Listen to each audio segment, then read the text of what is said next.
देखो, कक्षा 10वीं विज्ञान, कक्षा 10वीं मध्य प्रदेश राज्य के विद्यार्थी, आप लोग की जो वार्षिक परीक्षा होने वाली है 18 फरवरी से, हम उसके यहाँ पर तैयारी कर रहे हैं।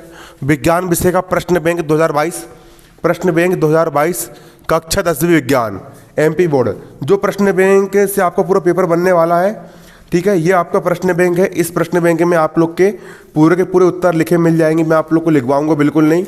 ये प्रश्न बैंक लेकर के आप लोग सामने निकाल करके बैठिए, ठीक है। जीपीएच कंपनी का या फिर जीबीआई कंपनी का, या फिर आपको जिस गाइड में उत्तर मिले आप उस गाइड के उत्तर भी याद कर सकते हो, ठीक है। तो ये प्रश्न बैंक आप लोग खोल लीजिए। इस प्रश्न बैंक से आपको यहाँ पर मैं क्या करने वाला हूँ, समझाने वाला हूँ। मैं सिर्फ समझाऊंगा, लिखवाऊंगा नहीं। इसका आज हम विज्ञान का आज अध्याय 1 हमने खत्म कर चुके हैं। अब हम अध्याय 2 अम्ल, क्षारक एवं लवण प्रारंभ कर रहे हैं। कौन सा अध्याय प्रारंभ कर रहे हैं हम? अध्याय 2 अम्ल, क्षारक एवं लवण। क्या कर रहे हैं हम यहाँ पर? प्रारंभ कर रहे हैं, ठीक है। अध्याय कौन सा? 2। अध्याय 2 यहाँ पर हमारा है अम्ल, क्षारक एवं लवण। इसको हम क्या कर रहे हैं? प्रारंभ कर रहे हैं। तो सबसे पहले यहाँ पर हम बिल्कुल शुरुआत से देखेंगे। तो सबसे पहले यहाँ पर हम इसके ऑब्जेक्टिव आप देख सकते हो। इससे आपके 2 विकल्प आएंगे और एक प्रश्न आपका 4 नंबर का पूछा जाएगा। मतलब 80 नंबर में से 6 नंबर की आपकी ये क्या है? इकाई है। तो पहला सही विकल्प का चयन कीजिए। आपको यहाँ पर सही गलत बताना है। पहला प्रश्न है, निम्नलिखित में से कौन सा लवण क्रिस्टलन युक्त जल नहीं है? क्रिस्टलन युक्त जल नहीं है। तो नीला थोथा पहला ऑप्शन है। क्या ये क्रिस्टल युक्त जल है? खाने का सोडा जो होता है, खाने का सोडा, ये क्रिस्टल युक्त जल नहीं होता है। तो पहले का आंसर आएगा खाने का सोडा। अगला, पाचन के समय अमाशय पाचक रसों का पीएच मान कितना होता है? जब खाने का पाचन किया जाता है तो पाचक रसों का पीएच मान क्या होता है? 7 से कम। जो पीएच पैमाना होता है, जो पीएच स्केल होती है, उसमें 1 से लेकर के 7 तक नंबर डाले होते हैं, ठीक है। कितने नंबर डाले होते हैं? 1, फिर 2, 3, 4, 5, 6, 7, 8, 9, 10, 11, 12, 13 और 14। 7 का मतलब होता है उदासीन, न अम्ल रहेगा ना क्षार रहेगा। 7 का मतलब होता है उदासीन। अगर 7 से कम है तो वो बन जाता है अम्लीय, और 7 से अधिक है तो वो क्या बन जाता है? क्षारीय। और जो अम्ल होते हैं, अमाशय जो होता है वो अम्ल का स्त्रावण करता है। अब हमारे पेट से अम्ल निकलता है जो भोजन को पचा देता है, ठीक है। हमारे अमाशय में क्या निकलता है? अम्ल निकलता है। तो पाचन के समय अम्लीय माध्यम बनता है। अम्लीय बनता मतलब 7 से कैसा रहेगा? वो कम रहेगा। 7 से क्या रहेगा? कम रहेगा। अगला प्रश्न है, निम्नलिखित में से कौन सा एक क्षारक नहीं है? कौन क्षार नहीं है? 4 ऑप्शन है। पहला NaOH, ये भी आपका क्षार है। दूसरा KOH, ये भी क्या है? क्षार है। जिस किसी में भी OH जुड़ा होता है वो क्या होता है? क्षार होता है। मुख्य रूप से परिभाषित है, ठीक है। अगला NH4OH, ये भी क्या है? क्षार है। लेकिन सबसे लास्ट वाला C2H5OH, ये शराब का सूत्र है, ठीक है। जो शराब होती है ना, उसको अपन अंग्रेजी में एथेनॉल कहते हैं। शराब जो होती है, शराब है ना, उसको अपन क्या कहते हैं? C2H5OH कहते हैं, इसको अपन एथेनॉल कहते हैं।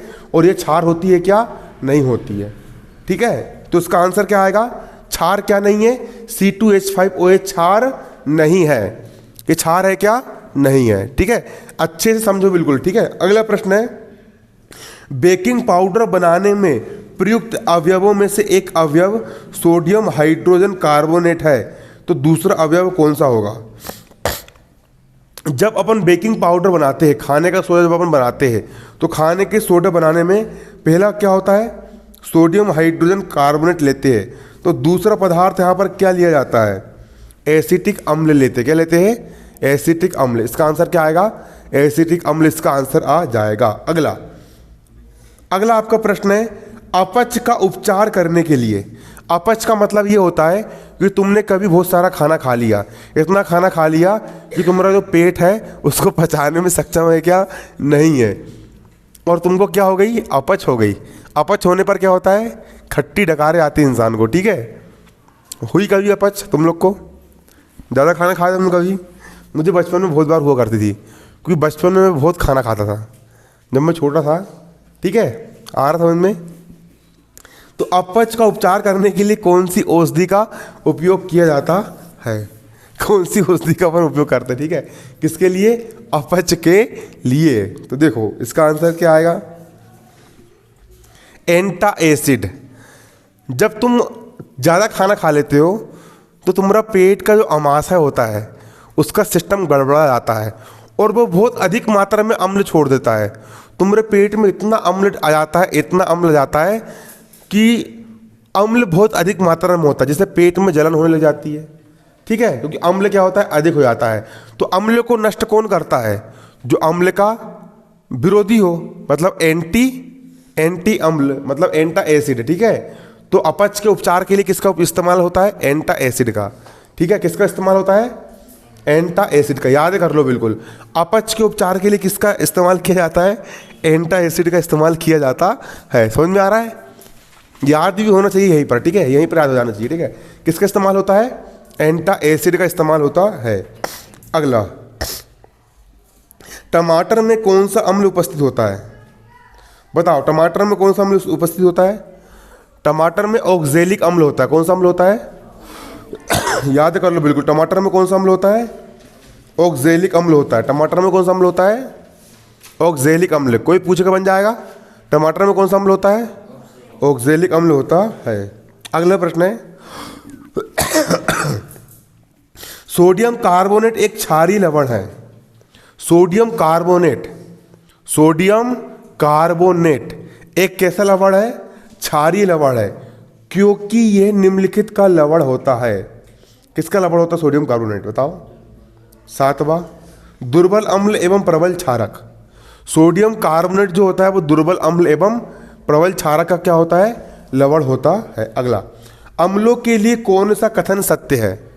पहला, अम्ल का स्वाद कड़वा होता है क्या? नहीं, तो पहला तो आएगा नहीं आंसर। दूसरा, खट्टा स्वाद होता है अम्ल का? हाँ, और लाल लिटमस को अम्ल का कर देता है, नीला कर देता है। तो उसका आंसर आएगा बा। अम्लों के लिए कौन सा कथन सत्य है? अम्ल जो होते हैं उनका स्वाद खट्टा होता है और लाल लिटमस को अम्ल क्या कर देते हैं? नीला कर देते हैं।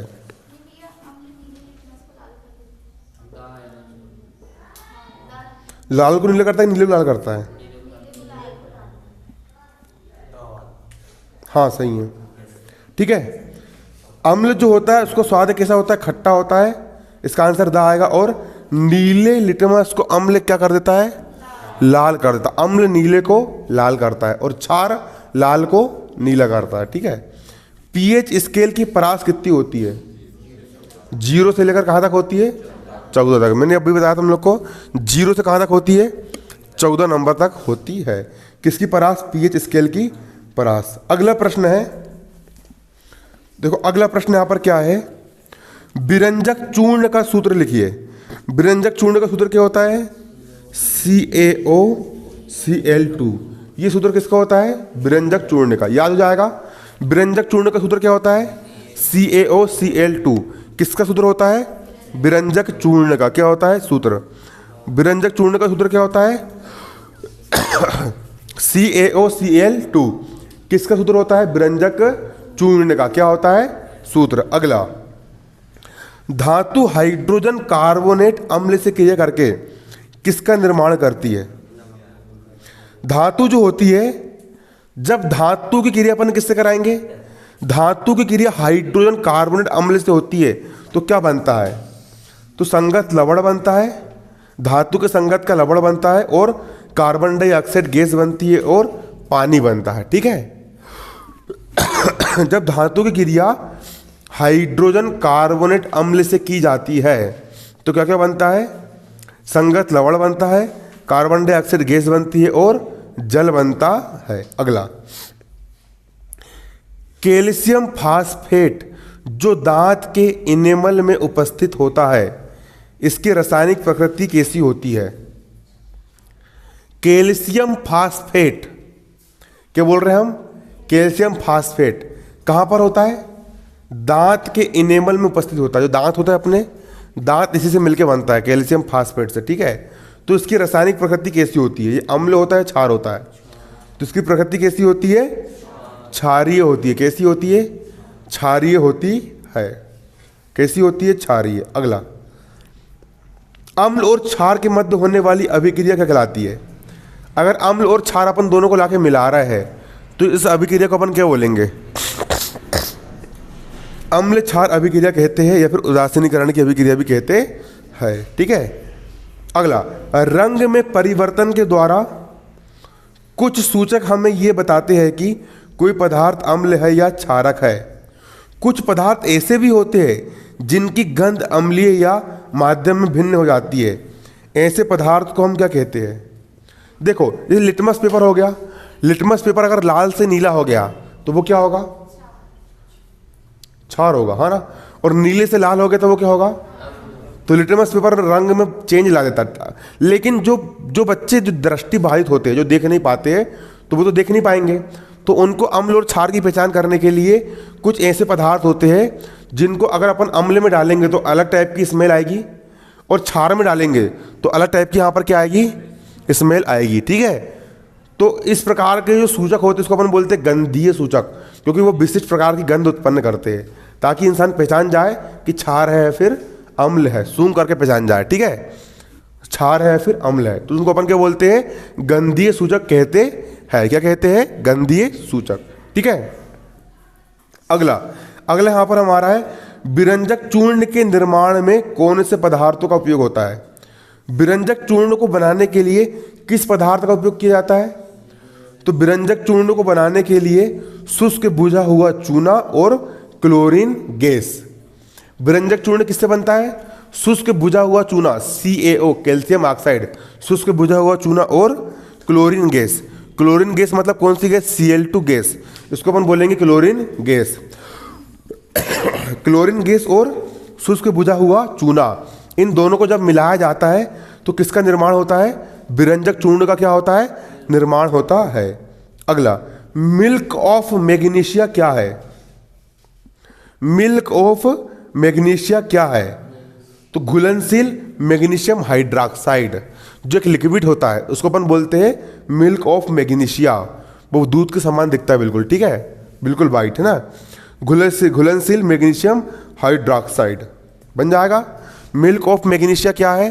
तो मिल्क ऑफ मैग्नीशिया घुलनशील मैग्नीशियम हाइड्रोक्साइड है। मिल्क ऑफ मैग्नीशिया क्या है?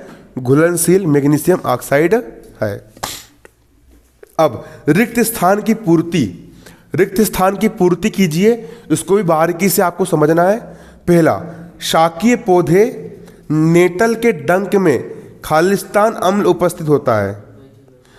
शाकीय पौधे मतलब ऐसे पौधे जिनमें कांटे होते हैं, जो चुभ जाए अगर एक बार तो हमको दर्द करता है।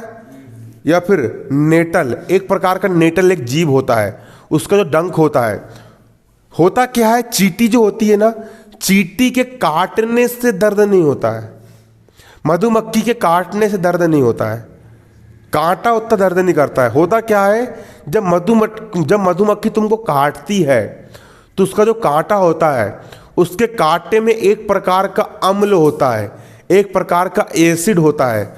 जब वो एसिड कांटे के जरिए तुम्हारे शरीर के अंदर घुल जाता है तो वहाँ की जगह पूरी सूज फूल जाती है। एसिड मतलब एक प्रकार का तेजाब यानी जहर। ठीक है। तो इसी प्रकार जो नेटल का जो डंक होता है या फिर जो शाकीय पौधे होते हैं, उनमें कौन सा अम्ल उपस्थित होता है? फार्मिक अम्ल उपस्थित होता है। कौन सा अम्ल? फार्मिक अम्ल। कौन सा अम्ल? फार्मिक। याद कर लो बिल्कुल, कौन सा अम्ल उपस्थित होता है? फार्मिक अम्ल। अगला, कठोर जल को मृदु करने के लिए किस यौगिक का उपयोग होता है? तो कठोर जल को मृदु करने के लिए या कठोर जल को मीठा करने के लिए धावन सोडा,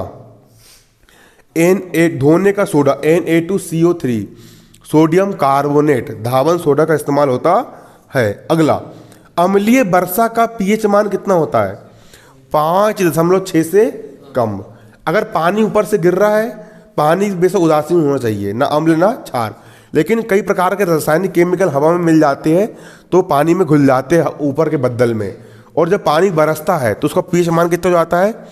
5.6 से कम हो जाता है। और ऊपर से गिरने वाला पानी क्या बन जाता है? अम्ल या एसिड बन जाता है।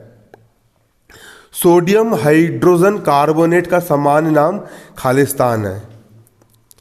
तो सोडियम हाइड्रोजन कार्बोनेट का सामान्य नाम क्या है? बेकिंग सोडा है। क्या है? सोडियम हाइड्रोजन कार्बोनेट का सामान्य नाम क्या है? Baking soda. Sodium hydrogen carbonate का सामान्य नाम क्या है? बेकिंग सोडा है। सिरके में खालिस्तान अम्ल उपस्थित होता है। सिरके में कौन सा अम्ल उपस्थित होता है? तो सिरके में एसिटिक अम्ल। सिरके में कौन सा अम्ल होता है? एसिटिक अम्ल। एसिटिक अम्ल उपस्थित होता है। चूना पत्थर, खड़िया एवं संगमरमर किसके विभिन्न रूप है? कैल्शियम कार्बोनेट CaCO3 के विभिन्न रूप कौन कौन से हैं? चूना पत्थर, खड़िया और संगमरमर। ये किसके विभिन्न रूप है? CaCO3 कैल्शियम कार्बोनेट के विभिन्न क्या होते हैं? रूप होते हैं। अम्ल एवं क्षारक की अभिक्रिया के परिणाम स्वरूप लवण एवं जल प्राप्त होते हैं। इस अभिक्रिया को अपन क्या कहते हैं? अम्ल क्षार अभिक्रिया कहते हैं। कौन सी अभिक्रिया कहते हैं? अम्ल क्षार अभिक्रिया कहते हैं। अगला, आधात्विक ऑक्साइड खालिस्तान प्रकृति के होते हैं। आधात्विक ऑक्साइड, ऐसे ऑक्साइड जो धातु नहीं है, वो किस प्रकृति के होते हैं? अम्लीय प्रकृति के होते हैं। आधात्विक ऑक्साइड, आधात्विक ऑक्साइड मतलब धातु के ऑक्साइड क्षार होते हैं और अधातु के ऑक्साइड क्या होते हैं? अम्ल होते हैं। ठीक है, याद करना बिल्कुल। धातु के ऑक्साइड, जैसे सोडियम धातु होती है तो सोडियम धातु का ऑक्साइड NaOH वो क्षार रहेगा। ठीक है, धातु के ऑक्साइड क्या होते हैं? क्षार। और अधातु के ऑक्साइड क्या होते हैं? अम्ल होते हैं। अधातु के ऑक्साइड क्या होते हैं? अम्ल होते हैं। क्या होते हैं? अम्ल होते हैं। लिटमस विलयन जब ना तो अम्लीय होता है और ना ही क्षार होता है, तो ये कौन से रंग का होता है? बैगनी रंग का होता है। कौन सा रंग का होता है? लिटमस का जो विलयन होता है, जब ना अम्ल होगा ना क्षार होगा, तो कौन से रंग का होता है? बैगनी रंग का होता है। कौन सा रंग का? बैगनी रंग का। अगला 10वां, जब धातु अम्ल से हाइड्रोजन परमाणुओं का हाइड्रोजन गैस के रूप में विस्थापन करती है, तब जो यौगिक बनता है उसको हम क्या कहते हैं? लवण कहते हैं। अगला, खट्टा दूध या दही। दही में कौन सा अम्ल पाया जाता है? लैक्टिक अम्ल पाया जाता है। कौन सा अम्ल पाया जाता है? लैक्टिक अम्ल। खट्टे दूध या दही में कौन सा अम्ल होता है? लैक्टिक अम्ल होता है। लैक्टिक अम्ल किस में होता है? खट्टे दूध या दही में। कौन सा अम्ल होता है? लैक्टिक अम्ल होता है। अगला, चींटी के डंक। चींटी के डंक में कौन सा अम्ल होता है? मेथेनोइक अम्ल। याद कर लो बिल्कुल। चींटी के डंक में कौन सा अम्ल होता है? मेथेनोइक अम्ल। काय में होता है? चींटी के डंक में होता है। चींटी के डंक में कौन सा अम्ल होता है? मेथेनोइक अम्ल होता है। अगला, नींबू के रस का pH मान कितना होता है? नींबू के रस का pH मान क्या होता है? 7 से कम। सोडियम हाइड्रोक्लोराइड विलयन का pH मान कितना होता है? 7 से अधिक।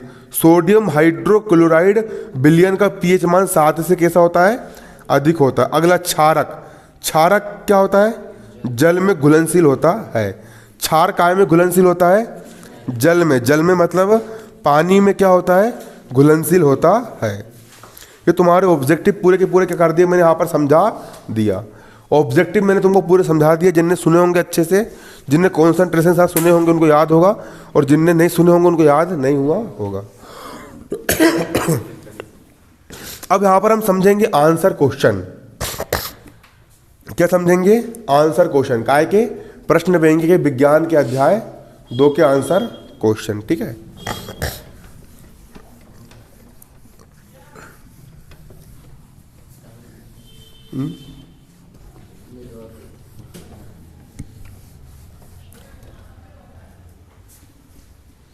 चलो पहला प्रश्न क्या है?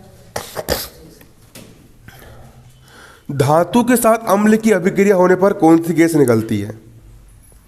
पहला प्रश्न, प्रश्न क्रमांक 1, धातु के साथ अम्ल की अभिक्रिया। जब किसी भी प्रकार की धातु के साथ किसकी अभिक्रिया होती है? अम्ल की अभिक्रिया होती है। किसकी अभिक्रिया होती है? अम्ल की अभिक्रिया होती है। तो कौन सी गैस निकलती है, एक उदाहरण के द्वारा समझाइए, और इस गैस की उपस्थिति की जांच आप कैसे करोगे, पेपर में आ सकता है। तो देखिए, जब कभी भी धातु के साथ अम्ल की अभिक्रिया होती है तो हाइड्रोजन गैस निकलती है। कौन सी गैस निकलती है? धातु के साथ। देखो यहां पर एक धातु ले रहा हूं मैं, जिंक। Zn मतलब क्या हो गया? जिंक। जिंक एक प्रकार की क्या है? धातु है। जब कभी भी धातु के साथ, जिंक यहां पर क्या है? धातु है। जब कभी भी धातु के साथ अम्ल की अभिक्रिया होती है, धातु क्या हो गई? Zn यानी जिंक क्या हो गई? धातु हो गई। और अम्ल कौन सा अम्ल हो गया? ये HCl, तनु सल्फ्यूरिक अम्ल। कि जब कभी भी हम क्रिया करते हैं तो कौन सी गैस निकलती है? हाइड्रोजन। देखो क्या होगा, इसके दो अणु भाग लेंगे, ठीक है। Zn का यहां पर हो जाएगा Zn, यहां पर क्लोरीन कितने हैं? 2 है, तो यहां बन जाएगा Cl2 प्लस हाइड्रोजन भी यहां पर कितने हैं? 2 है। तो कौन सी गैस निकलती है? हाइड्रोजन गैस निकलती है। क्या लिखोगे इसका आंसर? जब कभी भी धातु के साथ अम्ल की अभिक्रिया होती है तो हाइड्रोजन गैस निकलती है। क्या होती है? हाइड्रोजन गैस निकलती है। इसी के साथ साथ ये समीकरण आप लिख दोगे। एक समीकरण और लिखवा दे रहा हूं मैं। एक धातु हो गई मैग्नीशियम, मैग्नीशियम भी यहां पर क्या हो गई? धातु हो गई। यहां पर हम H2SO4 इसकी अम्ल से क्रिया करवा रहे हैं। H2SO4 सल्फ्यूरिक अम्ल होता है, ठीक है ना। हम मैग्नीशियम धातु क्रिया किससे करवा रहे हैं? सल्फ्यूरिक अम्ल से करवा रहे हैं। तो क्या बन जाएगा? Mg का यहां पर हो जाएगा Mg, और SO4 का यहां पर क्या हो जाएगा? SO4। और यहां से हाइड्रोजन गैस क्या हो जाएगी? यहां से अलग हो जाएगी। कौन सी गैस बाहर निकलेगी? हाइड्रोजन गैस यहां से क्या निकलेगी? बाहर निकलेगी। कौन सी गैस बाहर निकलेगी? हाइड्रोजन गैस क्या होगी? बाहर निकलेगी। तो जब कभी भी धातु के साथ अम्ल की अभिक्रिया करवाते हैं तो कौन सी गैस बाहर निकलती है? हाइड्रोजन गैस क्या होती है? बाहर निकलती है। आया समझ में? अब जांच कैसे करोगे? तो जांच करने के लिए जलती हुई माचिस की तीली तुमने एक अम्ल लिए, अम्ल कटोरे में लिए, उसमें तुमने धातु डाल दी है, तो तुरंत बुझार के साथ कौन सी गैस निकलेगी? Hydrogen gas. अब जांच कैसे करोगे? जलती हुई माचिस की तीली परख नली के मुंह के पास लेकर जाएंगे तो फट फट की आवाज के साथ फटाके फूटते हैं। वो फटाके किसके होते हैं? जो हाइड्रोजन गैस होती है वो जलती है। जब हाइड्रोजन गैस जलती है तो क्या फूटते हैं? फटाके फूटते हैं। इस प्रकार हम क्या कर सकते हैं? जांच कर सकते हैं। बन जाएगा प्रश्न। अगला क्वेश्चन, अम्ल का जलीय विलयन विद्युत का चालन क्यों करता है? अगला प्रश्न क्या है? अम्ल का जलीय विलयन। किसका जलीय विलयन? अम्ल का जलीय विलयन विद्युत का चालन क्यों करता है? अम्ल का जलीय विलयन विद्युत का चालन क्यों करता है? अम्ल, अगर मेरा जो अम्ल है वो ठोस रूप में रहेगा, मैंने HCl का एक डिगला लेकर के आया दुकान से, तो उसमें करंट बहता है क्या? नहीं बहता। लेकिन जैसे ही उस HCl को मैं काहे में घोल देता हूं? पानी में घोल देता हूं, तो पानी में घुलने के बाद उसमें करंट बहने लग जाता है। क्यों? तो जैसे ही हम किसी भी अम्ल को जल में घोलते हैं तो वो उसके आयनों में टूट जाता है। इसका पहला आयन बन जाएगा H+ और दूसरा आयन बन जाएगा Cl-। और विलयन में जो H+ आयन उपस्थित होते हैं, यही H+ आयन विद्युत का क्या करते हैं? चालन करते हैं। ठीक है। तो अम्ल का जलीय विलयन H+ आयन उत्पन्न करता है। क्या बोल रहे हैं यहां पर हम? अम्ल का जलीय विलयन क्या उत्पन्न करता है? H+ आयन उत्पन्न करता है, जिसके कारण विद्युत धारा क्या होती है? प्रवाहित होती है। क्या प्रवाहित होती है? विद्युत धारा क्या होती है? प्रवाहित होती है। अगला प्रश्न,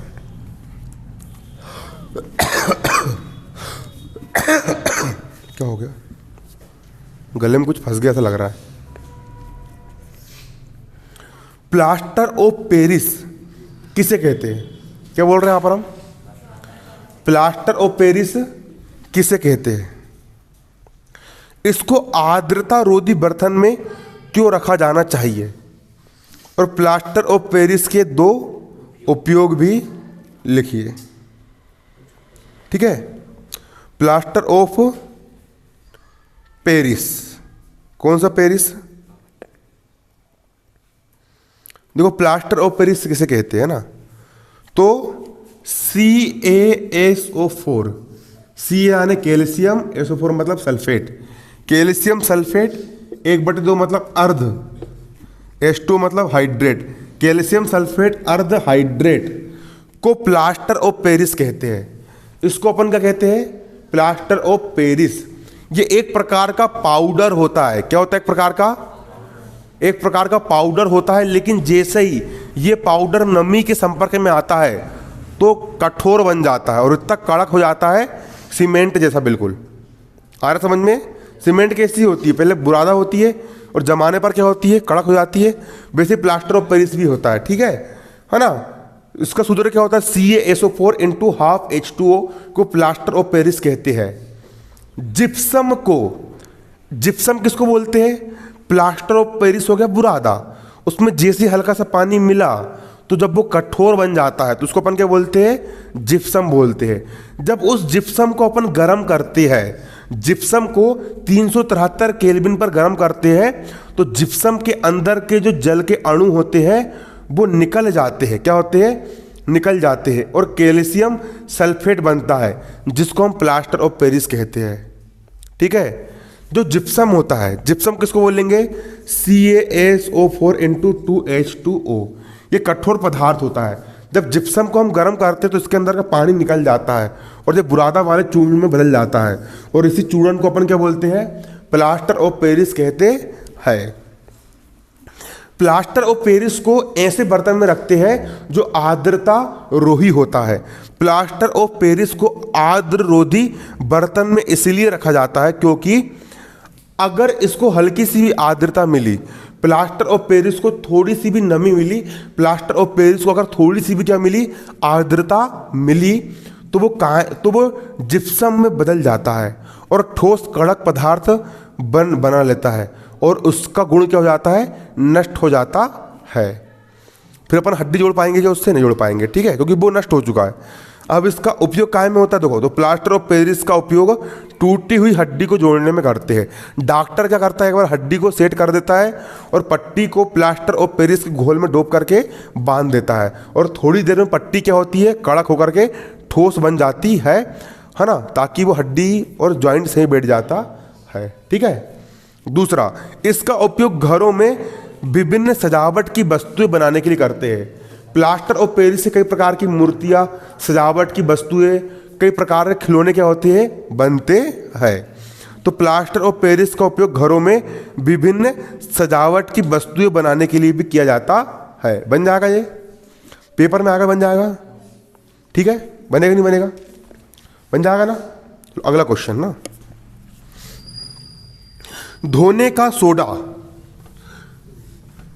वॉशिंग पाउडर, निरमा, निरमा निरमा निरमा, दूध सी सफेदी, दूध सी सफेदी, अरे निरमा से आए, अरे सबकी पसंद निरमा, वॉशिंग पाउडर निरमा, निरमा निरमा निरमा, ठीक है। तो उसी को अपन क्या बोलते हैं? धोने का सोडा। और वो क्या होता है? Na2CO3, ये होता है धोने का सोडा। इसी को हम क्या बोलते हैं? धोने का सोडा, धोने का सोडा। Na2CO3 क्या होता है? धोने का सोडा। और इसका रासायनिक नाम क्या है? Na मतलब सोडियम, Na मतलब क्या होता है? सोडियम, और CO3 मतलब क्या होता है? कार्बोनेट। एक ही के 3 नाम है, ठीक है। Na2CO3, सोडियम, कार्बन, इसको अपन बोलते हैं धोने का सोडा। इसके क्या क्या उपयोग होते हैं? तो देखो, पहला, सोडियम कार्बोनेट या धोने के सोडा का उपयोग कांच, साबुन एवं कागज उद्योग में होता है।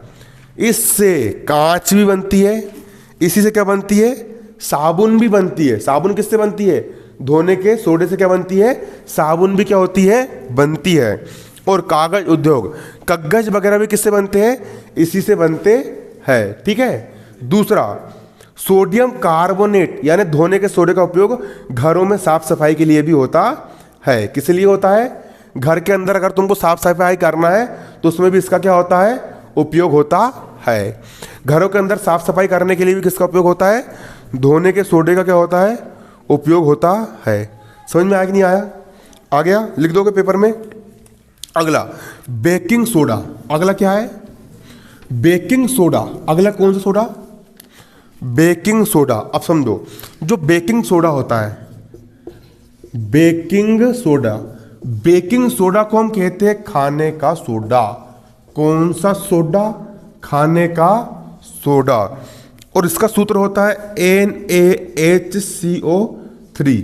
और बेकिंग सोडा यानी खाने के सोडा, इसका रासायनिक नाम होता है N यानी सोडियम, H यानी बाई, CO3 मतलब कार्बोनेट। सोडियम बाई कार्बोनेट या सोडियम हाइड्रोजन कार्बोनेट इसको पढ़ा जाता है। और इसके उपयोग कौन कौन से? पहला, बेकिंग सोडा या खाने के सोडे का उपयोग। पहला, बेकिंग पाउडर बनाने में। पहला उपयोग काय में होता है? बेकिंग पाउडर बनाने में, जो बेकिंग सोडा और टार्टरिक अम्ल का मिश्रण है। बेकिंग सोडा से आप क्या बना सकते हो? बेकिंग पाउडर बना सकते हो। दूसरा, इसका उपयोग सोडा अम्ल अग्निशामक के रूप में भी किया जाता है। किस रूप में करते हैं? सोडा अम्ल अग्निशामक के रूप में। ठीक है, तो मैंने तुम लोग का जितना पढ़ा दिया हूँ, 1 घंटा भी हो गया है। तो आज के ऑब्जेक्टिव और ये 4 क्वेश्चन याद, 5 क्वेश्चन याद करना है, और जितना गणित करवा उतना भी करके देखना है। और इसके साथ साथ घर पे अपनी तैयारी भी करना है। ठीक है, क्या करना है? घर पर क्या करना है? तैयारी भी करना है। अब तुमको बताता हूँ तैयारी कैसे करना है। ठीक है।